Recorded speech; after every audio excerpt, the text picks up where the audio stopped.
இவங்க இப்படி சொன்னதுனால அவங்க பள்ளிக்கே போயிட்டு நான் ஒரு பரிசு கொடுத்தேன். அப்பவே சொன்னேன், இவங்க அல்பிசா சில்கா கிடையாது, குழந்தை முஸ்லீம் குழந்தை. நான் பார்த்தேன் இவங்க வணங்குறது பிறை, இவங்க தமிழ் பிறைன்னு பேர் வச்சுட்டேன். அவங்களும் என்ன சொன்னாங்க, நான் தமிழ் பிறை தான் போடும்போதே சொல்றாங்க, தமிழ் பிறை என்ன அல்பிசா சில்கான்னு போடுறாங்க. அந்த அளவுக்கு ஆற்றல் வாய்ந்த குழந்தை.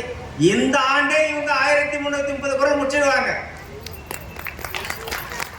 நீங்க விட பாருங்க, அடுத்த புத்தக திருவிழாவில் அந்த சான்றிதழையும் இவங்க காட்டுவாங்க. நன்றி.